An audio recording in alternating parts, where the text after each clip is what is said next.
സുഹൃത്തുക്കളെ, ഇന്ന് നമ്മളിവിടെ നിൽക്കുന്നത് സാക്ഷാൽ സർവ്വകലാവല്ലഭനായ കൃഷ്ണകുട്ടി പൊതുവാളുടെ വീട്ടിലാണ്, തറവാട്ടിലാണ്. ഇപ്പോൾ ഇവിടെ വിജയകൃഷ്ണൻ, അദ്ദേഹത്തിൻ്റെ പുത്രൻ വിജയകൃഷ്ണനാണ് താമസിക്കുന്നത്. അദ്ദേഹത്തിൻ്റെ മകളുടെ വിവാഹാവസരം കൂടിയാണ്. അതിനോടനുബന്ധിച്ചിട്ട് കുടുംബത്തിൽ കഥകളി സംഘടിപ്പിക്കാമെന്ന് തീരുമാനം വന്നു. അത് വേറെ സന്തോഷം. നമുക്കറിയാം, നേരത്തെ വിജയകൃഷ്ണാശാൻ എൻ്റെ ഒരു ഹനുമാൻ ഉണ്ടായിട്ട് കരിമ്പുഴ ക്ഷേത്രത്തിൽ, പിന്നീട് ഒരു നരസിംഹം വാഴയങ്കട കുഞ്ചനാട് ട്രസ്റ്റ് ഉണ്ടായിട്ടുണ്ട്, കാറൽമണ്ണ. വ്യത്യസ്ത വേഷമായിട്ട് നടനായിട്ട് വരുന്നു. നാളെ കാലത്ത് 9 മണിക്ക് 4-ാം ദിവസം നടനായിട്ട് രംഗപ്രവേശം ചെയ്യുന്നുണ്ട്. അപ്പോൾ ഏതായാലും ഇന്ന് ആശാൻ്റെ വീട്ടിൽ ഉത്സാഹിക്കാൻ വേണ്ടിയിട്ട് അദ്ദേഹത്തെ ശിഷ്യൻ ശിവദാസൻ എത്തിയിട്ടുണ്ട്. അപ്പോൾ ശിവദാസനെ ആശാനിൽ കുറച്ച് ചോദിച്ചറിയാനുണ്ട്. ശിവദാസനെ സാദരം ക്ഷണിക്കുകയാണ്. നമസ്കാരം. ശിവദാസൻ പറയൂ. എല്ലാവർക്കും നമസ്കാരം. ഞാൻ കലാമണ്ഡലം ശിവദാസൻ. ആശാൻ നമസ്കാരം. വളരെ ഒരു സന്തോഷത്തോടു കൂടിയാണ് ഞാൻ ഇവിടെ ഇരിക്കുന്നത്. എൻ്റെ ഗുരുനാഥനായ വിജയകൃഷ്ണാശാൻ്റെ അച്ഛൻ കഥകളി എന്ന കലയെ ഒറ്റവാക്കിൽ ഉത്തരം തന്നിരുന്ന ഞങ്ങളുടെ കുട്ടിക്കാലത്ത് അത്ഭുത പ്രതിഭാസമായിരുന്നു പൊതുവാളാശാൻ. പേരെടുത്ത് പറയാർ ഞങ്ങൾക്ക് അന്ന് അറിയില്ലായിരുന്നു. പൊതുവാളാശാന് മാത്രം ആണ് ഞങ്ങളന്ന് എല്ലാവരും പറഞ്ഞിരുന്നത്. ഞാൻ കലാമണ്ഡലത്തിലൊക്കെ വന്ന സമയത്ത് അവിടെ വരുമ്പോഴൊക്കെ ഒരു അത്ഭുത കാഴ്ചയായിട്ടായിരുന്നു ഞങ്ങൾക്ക് പൊതുവാളാശാനെയൊക്കെ കണ്ടിരുന്നത്.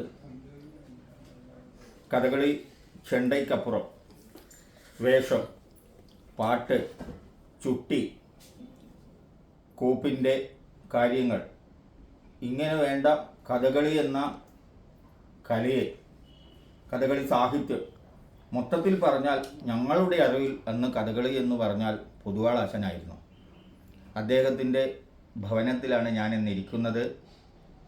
കഥകളിക്കപ്പുറം പല കലകൾക്കും സാക്ഷ്യം വഹിച്ച ഒരു ഭവനമാണിത്. ഇന്ന് കഥകളി ചെണ്ടക്കാർ കൈകാര്യം ചെയ്യുന്ന കഥകളി ചെണ്ടയുടെ ഒരു മനോഹര ശില്പം വാർത്തെടുത്ത അദ്ദേഹത്തിൻ്റെ ഗൃഹത്തിലാണ് ഞാനിന്നിരിക്കുന്നത്. എൻ്റെ ഗുരുനാഥൻ്റെ മകളുടെ ഒരു വിശേഷമായിട്ട് ഇവിടെ എത്തിയതായിരുന്നു. അപ്പോഴാണ് അതിലും വലിയൊരു സന്തോഷം അറിഞ്ഞത്. എൻ്റെ ഗുരുനാഥൻ വിജയകൃഷ്ണാശാൻ നാളെ നളനായിട്ട് കഥകളി അരങ്ങിൽ എത്തുകയാണ്. ഇതിനു മുന്നേ അദ്ദേഹം കല്യാണ സൗഗന്ധ്യത്തിലെ ഹനുമാനായിട്ടും ലവണാസുരത്തിലെ ഹനുമാനായിട്ടും കഴിഞ്ഞ വർഷം മേളാചാര്യ ട്രസ്റ്റിൻ്റെ വാർഷിക പരിപാടിയിൽ നരസിംഹമായിട്ടും അരങ്ങിലെത്തിയിട്ടുണ്ട്. അന്ന് പ്രഹ്ലാദനായിട്ട് എൻ്റെ മകളായിരുന്നു ആശാൻ്റെ കൂടെ ഉണ്ടായിരുന്നത്. അതിനപ്പുറത്തേക്ക് അദ്ദേഹത്തിൻ്റെ കാഴ്ച നളനിലേക്കൂടെ നാളെ ഇറങ്ങുകയാണ്. അതിലും ഞാൻ സന്തോഷിക്കുന്നു, അഹങ്കരിക്കുന്നു. കാരണം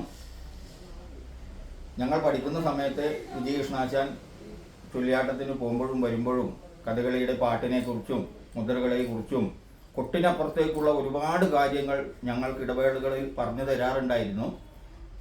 ആട്ടങ്ങളെക്കുറിച്ച്, പുരാണങ്ങളെക്കുറിച്ച്, ആട്ടക്കഥാ സാഹിത്യത്തിൻ്റെ വ്യത്യാസങ്ങളെക്കുറിച്ച് അത് പറഞ്ഞു തരാൻ കാരണം അമർത്തിക്കൊട്ടണ്ട, അമർത്തി കൊട്ടാതിരിക്കണം, എവിടെ അതിൻ്റെ കൃത്യമായിട്ടുള്ള മുദ്രക്ക് ശക്തി കൊടുക്കണ്ട എന്നുള്ള കാര്യങ്ങളൊക്കെ പറഞ്ഞു തന്നിരുന്ന ആശാനായിരുന്നു.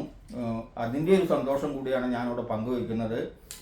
ചെണ്ടയ്ക്കപ്പുറത്തേക്ക് എൻ്റെ ആശാൻ ഈ വേഷ സംവിധാനത്തിലേക്ക് ഇറങ്ങുന്ന സന്തോഷം നിങ്ങളുമായിട്ട് പങ്കുവയ്ക്കുന്നു. നാളത്തെ കഥകളിയുടെ വിശേഷങ്ങൾ നമുക്ക് ആശാനോട് ചോദിച്ചറിയാം. ആശാൻ നാളെ വിശേഷപ്പെട്ട കഥകളിയാണെന്നാണ് എനിക്കിവിടെ ഒന്ന് പറഞ്ഞത്. അതിൻ്റെ കാര്യങ്ങളെക്കുറിച്ചൊന്ന് ആശാൻ വിശദമായിട്ട് പറഞ്ഞു തന്നാൽ നന്നായി.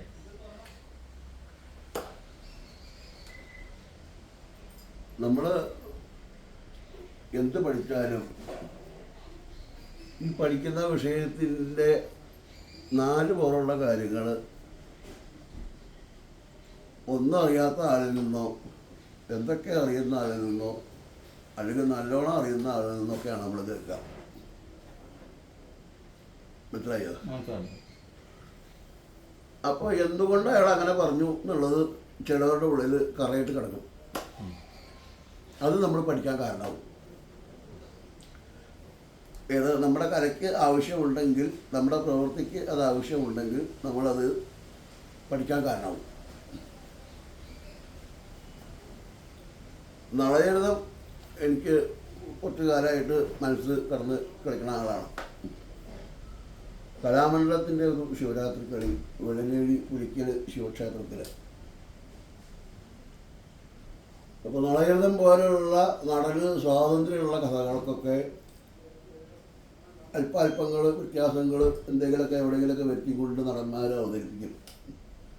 അപ്പോൾ നിത്യപരിചയം കണ്ടിട്ടോ കേട്ടിട്ടോ അനുഭവിച്ചിട്ടോ ഇല്ലാത്തവർക്ക് സാധാരണ അവനവൻ്റെ ഉള്ളിലത്തെ പരിചയം കൊണ്ട് കുട്ടി വിജയിക്കേണ്ട പ്രശ്നമില്ല. പക്ഷേ മിസ്റ്റേക്കുകൾ വന്നാൽ ഒരു കൊട്ട് പാഴായി പോയാൽ നമുക്കത് ഭയങ്കര കറയാണ്. നമ്മൾ വിചാരിച്ചോട്ട് വന്നില്ല, അയാളത് ശ്രദ്ധിക്കാമായിരുന്നു, നമുക്കൊക്കെ അങ്ങനെ ചൂഷണങ്ങൾ വരും. അപ്പോൾ ഞാനത് ഒഴിഞ്ഞു. ബാലസുന്ദരനെ ഏൽപ്പിച്ചു. കൃഷ്ണകുമാറും മുകുന്ദനാണ് ബാഹുകനും ദമയന്തി. അത് കഴിഞ്ഞാൽ കലാമണ്ഡലത്തിലുണ്ടായിരുന്ന സൂര്യനാരായണൻ, അവൻ്റെ അച്ഛൻ്റെ വീടാണ് വെള്ളനേഴി, അവൻ്റെ നരകാസുരനാണ്. ഞാൻ നരകാസുരന് പൊട്ടിക്കോളാം, വെള്ളനേഴിക്കാരുടെ നരകാസുരന് അങ്ങനെ ആവാലോ എന്നിട്ട് അവിടുന്ന് തന്നെ നല്ല വഴിക്കന്നെ. അവനാദ്യം സമ്മതിച്ചില്ല. വെള്ളനേഴിക്കാരിങ്ങനെ ഒരു ബാച്ച് ആയിക്കോട്ടെ, ഇച്ചിട്ടാണ് എനിക്ക് നല്ലത് പൊട്ടിക്കോളാം അവനെ ഏൽപ്പിച്ച് ഞാൻ നരകാസുരന് നിന്നു. ഇപ്പോൾ തീർന്നു സന്ദേഹമെല്ലാം എൻ തോഴിമാരെ 4-ാം ദിവസം തുടങ്ങാം. അതിൽ ഒരു വരിയുണ്ട്, നേർന്ന നേർച്ചകളും മമ സഫലാനി. എനിക്കൊരു വരിയാണ്.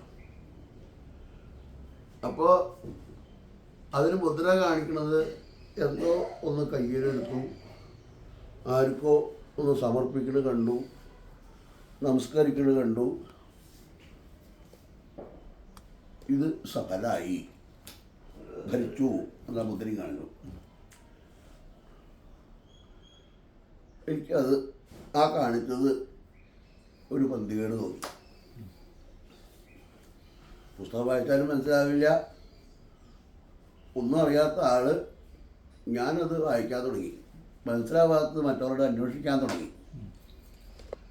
ഇത് തൃപ്തിയാവാതെയാണ് എൻ്റെ പ്രശ്നം. ഈ മുദ്ര കാണിച്ചത് തൃപ്തിയാവാതെയാണ് എൻ്റെ പ്രശ്നം. ഈ എല്ലാ സാഹിത്യത്തിനും മുദ്രകളെ കൊണ്ട്, നമ്മുടെ ഈ 24 മുദ്രകളെ കൊണ്ട് ആക്കാവുന്ന അർത്ഥങ്ങൾ മുഴുവൻ ശരിയായി പോകണമെന്നില്ല. അല്ല, മതിയാവില്ല. ഈ കലി എഴുതിയ വാക്കുകളുടെ അർത്ഥം ഒരു ശക്തിയാവില്ല. ആകുമ്പോൾ അതിലും പ്രാർത്ഥിച്ച വഴിപാട് സഫലമാകുന്നു എന്നാണ്. അപ്പം നമ്മളെ സംബന്ധിച്ചോളം നമുക്കറിയുന്നത് ഏതോ ദേവന് വേണ്ടി അല്ലെങ്കിൽ ഏതോ ദേവനോട് അവൾ പ്രാർത്ഥിച്ചു, ആ പ്രാർത്ഥനയുടെ ഫലം കാണുന്നു എന്നാണ്. ജന്മാന്തരം കൊണ്ട് എനിക്കൊരു കാര്യം സാധിച്ചു എന്ന് പറഞ്ഞാൽ എൻ്റെ കേമത്താവില്ല, എൻ്റെ ജന്മാന്തരത്തിൻ്റെ കേമത്താവും. ഗുരുവായൂർ വഴിപാട് തന്നിട്ട് എൻ്റെ ഒരു കാര്യം സാധിച്ചു വെച്ചാൽ അത് ഗുരുവായൂരപ്പം തന്നതാവും, എൻ്റെ ശ്രമത്തിൻ്റെ ഭാഗമാവില്ല. ഇതാണ് ഞാൻ കണക്കാക്കിയത്. നളൻ്റെ വിശേഷങ്ങൾ അറിയാൻ തുടങ്ങിയ മുതൽക്ക് ദമയന്തിയെ നളനെ മനസ്സാ ഭർത്താവായി വെച്ചിരിക്കണം. ഈ ഭർത്താവിനെ മാറി വേറെ ദേവന്മാരിൽ ഒരാളെ സ്വീകരിക്കണം എന്ന് നളൻ തന്നെ ദേവന്മാരുടെ ദൂതായി വന്ന് പറഞ്ഞപ്പോൾ നേരത്തെ കൂട്ടി ഞാൻ നളനെ ഭർത്താവായി വെച്ച സ്ഥിതിക്ക് അത് മാറി ദേവന്മാരിൽ ഒരാളെ സ്വീകരിക്കുന്നത് അധർമ്മല്ലേ? അതൊന്ന് അവരോട് വേണ്ട പോലെ പറഞ്ഞു കൊടുക്കൂ. അവിടെ ആ ഉറച്ച മനസ്സിന് മാറ്റമില്ല.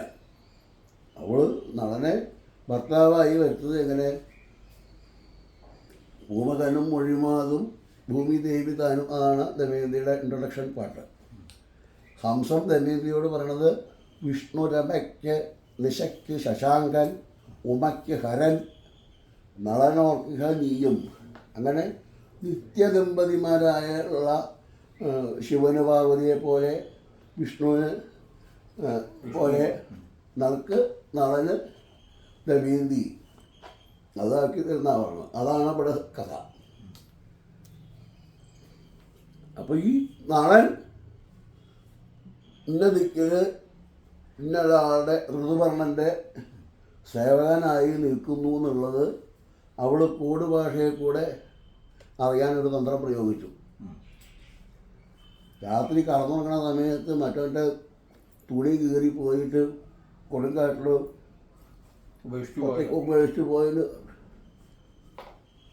എന്ന് സംസാരിക്കണം. എവിടെയെങ്കിലും പോയി സംസാരിക്കുമ്പോൾ അതിനാരെങ്കിലും മറുപടി പറയുന്നുണ്ടെങ്കിൽ എൻ്റെ അടുത്ത് ഒന്ന് പറയണം, എൻ്റെ അടുത്തേ പറയാവൂ.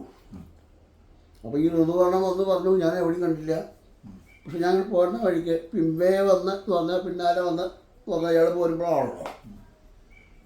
ചരിത്രമെഴും നിയമനിഷ്ഠയും എന്ന് പറഞ്ഞിട്ടൊരു വരിയുണ്ട് ഋതുവർണ്ണൻ്റെ. ഋതുവർണ്ണനോട് ബാഹുകൻ പറഞ്ഞതാണ്, പതിവ്രതയായ സ്ത്രീക്ക് അവരുടെ സംരക്ഷണം ആ ആധിപത്യ ശക്തി തന്നെ. അപ്പോൾ വേറെ ആൾക്ക് അവളെ തൊടാൻ പറ്റില്ല.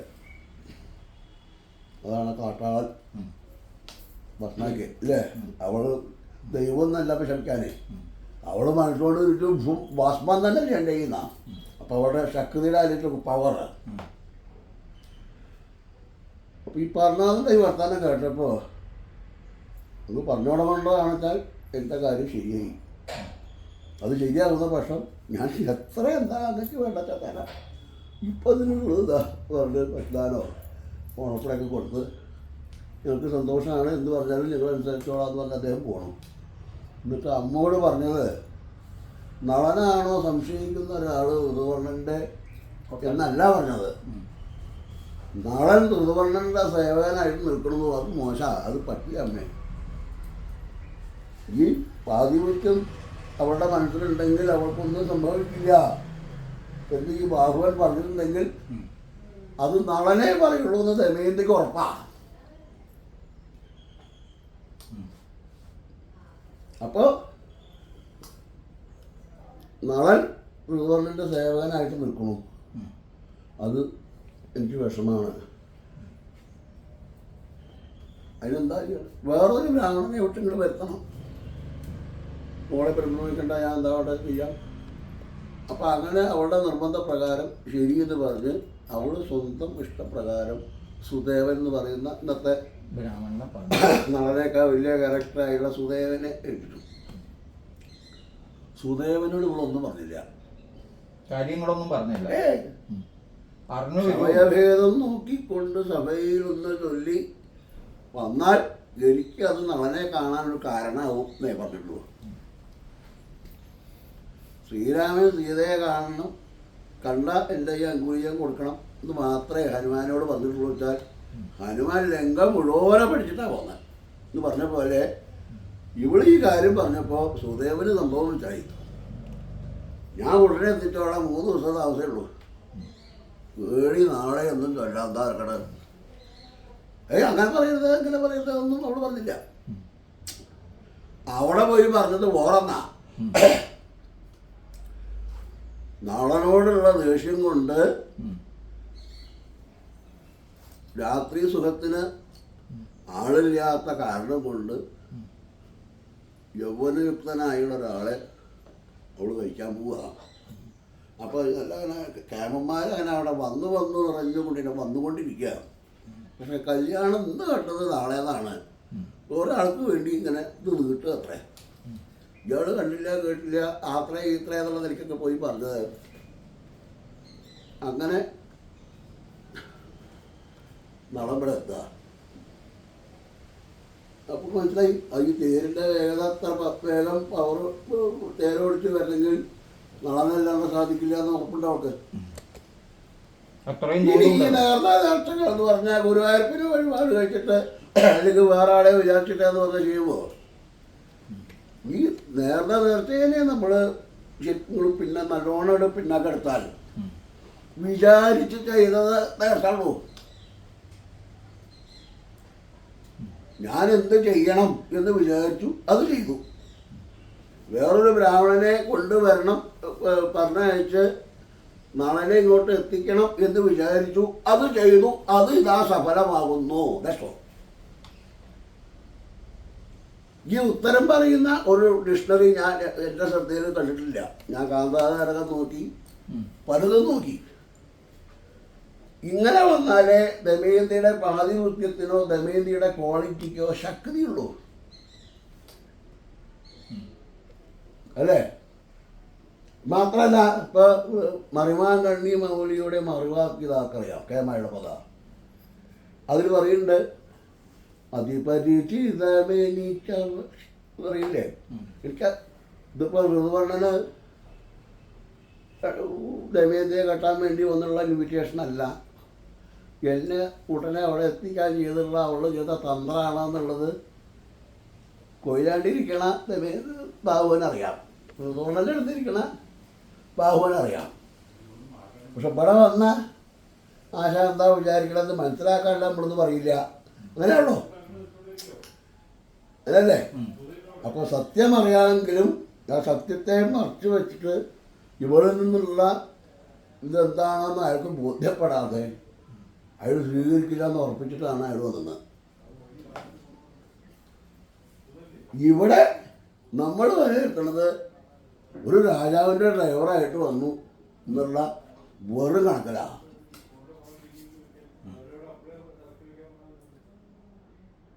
വേഗേന വെച്ചൊരുങ്ങി കൊണ്ടങ്ങു ചെന്നു സാകേത പതിയെ വണങ്ങി. വേഗേന വെച്ചങ്ങ് ഒരുങ്ങിക്കൊണ്ടങ്ങു ചെന്നു സാകേത പതിയെ വണങ്ങി. എന്തിന്? ഇയാൾ ചോറും കറി ഉണ്ടാക്കിയത് അയാളെ കൊണ്ടേ കൂട്ടാൻ. നീ ഇപ്പോൾ ലീഷയെ കൂട്ടി ഇവിടെ വന്നിട്ടുണ്ട്, അവിടെ വെച്ചുണ്ടാക്കിയപ്പോ എന്ന് പറഞ്ഞാൽ ഇവിടെ ഒരു കല്യാണ വീട്ടിലേക്ക് വന്ന പോലെ പോവാ ഇല്ല.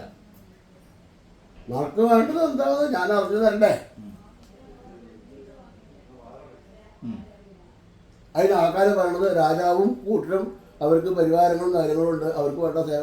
എടാ, അത് വഴിയിൽ തമ്പടിച്ച് നിൽക്കുമ്പോഴാണ് അതൊക്കെ ചെയ്യേ. ഒരാളുടെ വീട്ടിൽ ചെന്നാലല്ല, അല്ലേ?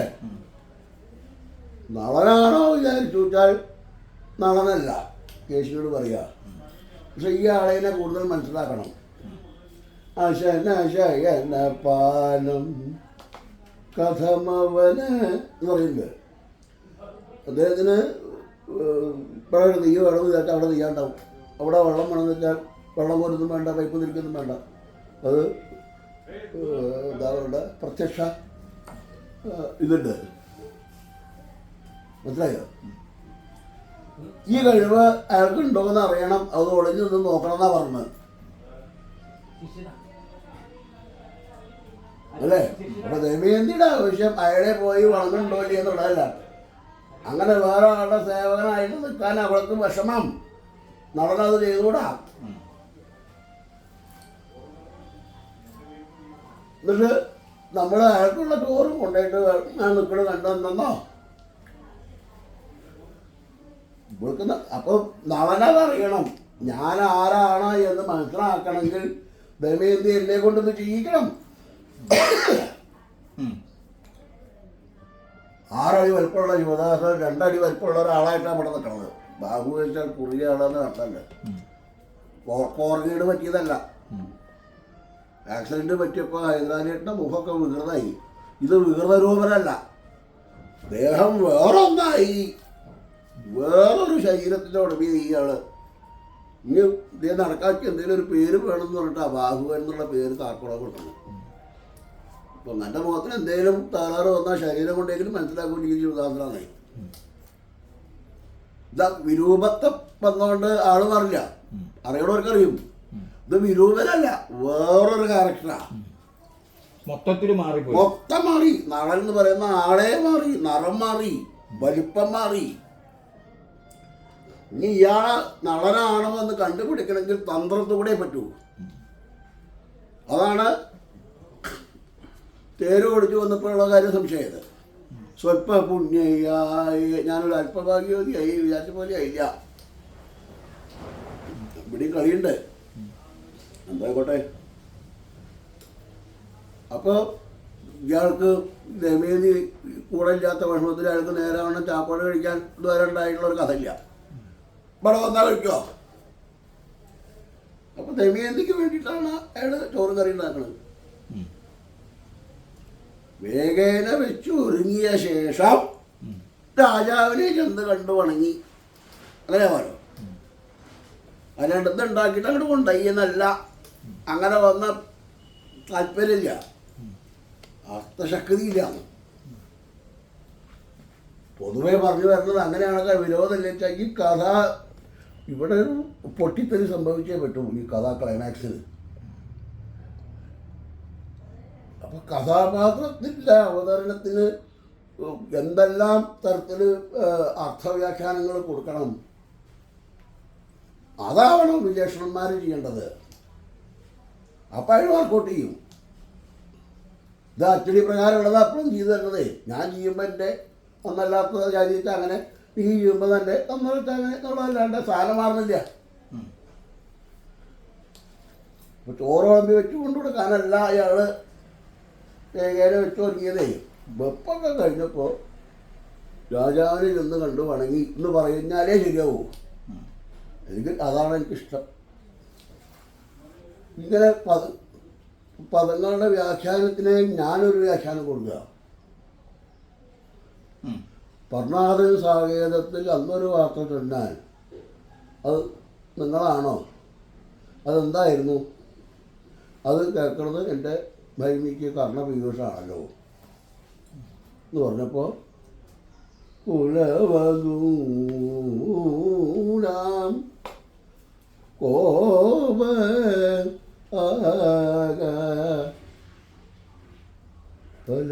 പലരില്ലേ ലോകസാക്ഷികൾ ഉഭയഭുവന സുഖമല്ലയോ വന്നു പോടും മേല് ഇത് ഇവർക്ക്. പച്ചത്തെറിയാ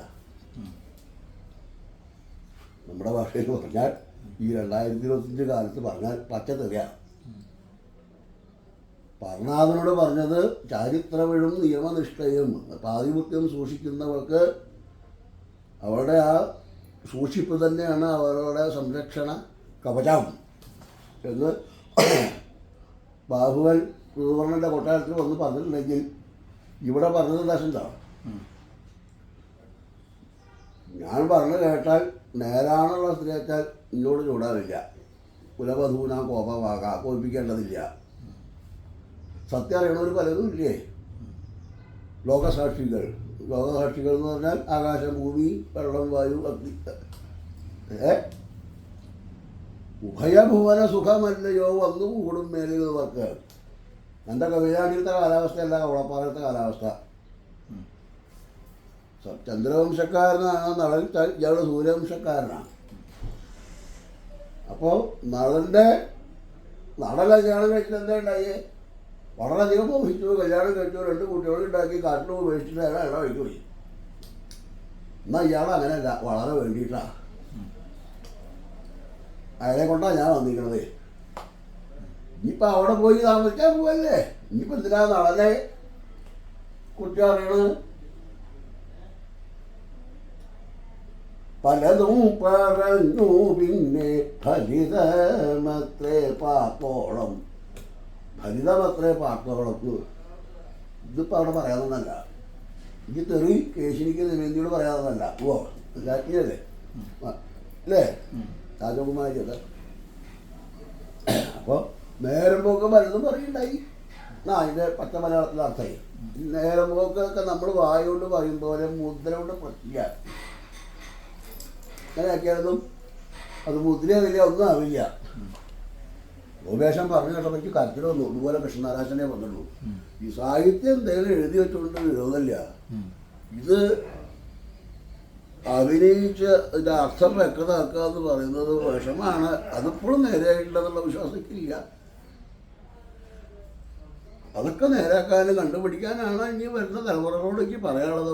ആ സമയത്താണ് ഞാൻ കലാമണ്ഡലത്തിൽ ഇവിടെ ഡോക്ടർ വേണുഗോപാലൻ സാറല്ലേ എടുക്കാൻ അദ്ദേഹത്തിൻ്റെ ക്ലാസ്സിൽ നിന്ന് അറ്റൻഡ് ചെയ്തപ്പോൾ ഗോപിയാശാൻ്റെ ഈ പ്രസംഗ സമയത്താണ് എത്തിയത്. എനിക്ക് കട്ടിടുള്ളൂ. ഗോപിയാശാൻ കഥകളിയിലെ ഏറ്റവും അധികം കെട്ടിയിട്ടുണ്ടാവുക നടന്ന വേഷങ്ങളോ ഈ കലാമണത്തിൻ്റെ കളിക്കൊക്കെ ഈ കല്യാണ സൗന്ദര്യം എന്തെങ്കിലും ഉണ്ടാവുള്ളൂ. അപ്പം ഈ ബുദ്ധിമുട്ടാണെന്ന് ഇനി എന്തെങ്കിലും ആലോചിച്ചുണ്ടാക്കണമെങ്കിൽ നമ്മൾ വലിയ സാഹിത്യകാരന്മാർ അതൊന്നല്ലേ ഈ വിജേഷന്മാർ പറഞ്ഞത് ശരിയാണെന്ന് തോന്നിയാൽ രസമൊക്കെ അത് കഴിക്കുക, നല്ലതായിട്ട് വേറൊന്നുമില്ല. അപ്പോൾ അവനവൻ്റെ ആംഗിൾ കൂടെ എന്തൊക്കെ ഉത്തരം കാണുന്നു അത് പറ്റുമോ. ഞാനിപ്പത് ഇവിടെ ഇപ്പോൾ കല്യാണമാണ്, എന്തെങ്കിലും കലാപരിപാടി ഇല്ലാണ്ടാൻ പറ്റില്ല. അവൻ്റെ കച്ചേരി, കല്യാണത്തിൻ്റെ കച്ചേരിയും കലാതിരെ ഉടീഷേട്ടനൊക്കെ വന്ന് കൈമാറ്റമൊക്കെ ഉണ്ടായി. അപ്പോൾ ഏട്ടൻ്റെ കല്യാണത്തിനെ ഉണ്ടായുള്ളൂ വെച്ചാൽ അവൾക്ക് അങ്ങനെ വിഷമം ഉണ്ടായാൽ പറ്റില്ല. ഇവിടെ എന്തായാലും വേണം, എന്താ വേണ്ടത്, ഇതപ്പോൾ ഈ ഊണേക്കേണ്ട നേരത്ത് അത്രപ്പം എന്തായാലും നവരത്തെക്കുറിച്ച് എഴുതല്ലേ, അതാ കിട്ടിയുള്ളൂ. എൻ്റെ ശരീരം തന്നെ എനിക്ക് അനക്കാൻ പറ്റാണ്ട് വെർട്ടിഗോ പ്രശ്നമാണ്. ചെവി ബാലൻസ് ശരിയല്ല, ശരീരം ശരിയല്ല, കാലിലും മേലൊക്കെ നീരും. വയ്യാണ്ടായി എന്താ നമ്മളവിടെ അല്ലേ, വേറെ കില്ലല്ലോ. അപ്പോൾ ദ്വാരകാശം പറഞ്ഞ പോലെ ഞാനും ഒരു 350 ശിഷ്ടം വാങ്ങുന്ന പ്രൊഫസറെ അരിയോടാന്ന് ഓർമ്മത്രേ. കലാപഠനത്തിൽ നേരമ്പോൾ പറയാറുണ്ട്.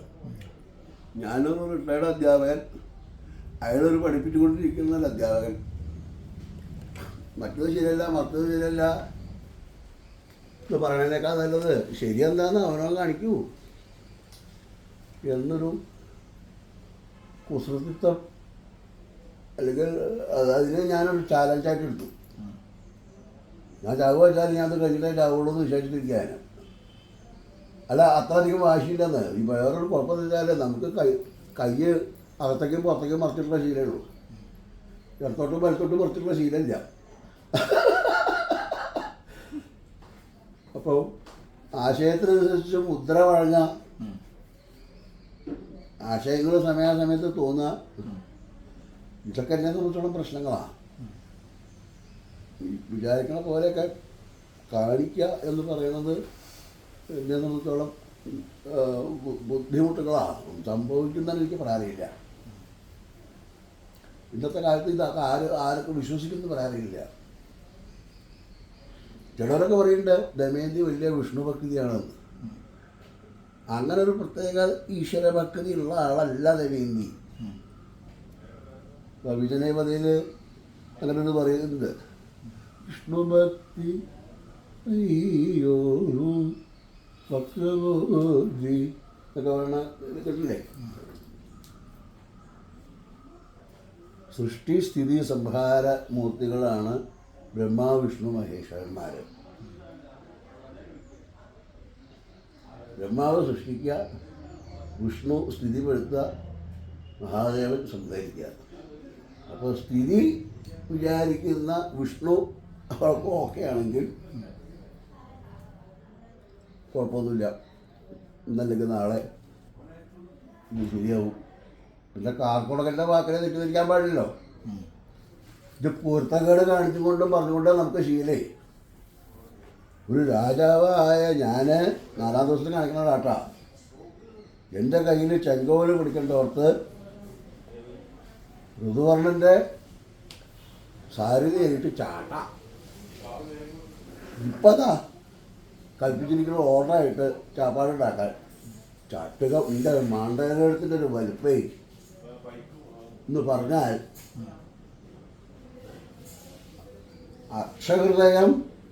അശ്വഹൃദയം വശമാകുകിൽ അക്ഷഹൃദയം വശമാവുമെന്ന് കാർക്കോടകൻ ഉപദേശിച്ചിട്ടുണ്ട്. എന്നെനിക്കുണ്ടാവും യോഗം ഖിന്നത എന്നാണ് എനിക്ക് ദമയന്തിയോട് കൂടി ഇരിക്കാനുള്ളത് വരുമ്പോൾ യോഗം ഉണ്ടാവാന്ന് പറഞ്ഞപ്പോൾ അദ്ദേഹം വ്യക്തമായി പറഞ്ഞിട്ടുണ്ട്. ഇങ്ങനൊരു സന്ദർഭം വന്നാൽ അപ്പോൾ അക്ഷരഹൃദയം പഠിക്കാൻ കാരണം വരും, അന്ന് അക്ഷമനാം കലിയും ഒഴിയും എന്ന് പറഞ്ഞിട്ടുണ്ട്. അത് കൃത്യമായി സംഭവിച്ചു. അപ്പോൾ അദ്ദേഹം പറഞ്ഞത് അവനവൻ അനുഭവിക്കുമ്പോൾ ഈശ്വര അതൊക്കെ സാധിച്ചല്ലോ, എനിക്ക് നല്ല കാലം ഉറപ്പുവത് എന്ന് ധ്യാനിക്കേണ്ടവർക്ക് ഈ ദുര്യോഗം കാണിച്ചാൽ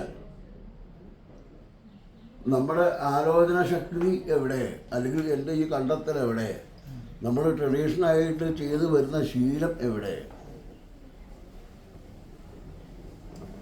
എന്ന് വരും. ക്രിറ്റിസിസം വലിയ പ്രശ്നങ്ങളാണ്. ആശാൻ ഇതിൻ്റെ സാങ്കേതിക ബുദ്ധിമുട്ടുകളൊക്കെ നല്ലോണം പറഞ്ഞു, വൈയായികനെ പറ്റിയും പറഞ്ഞു.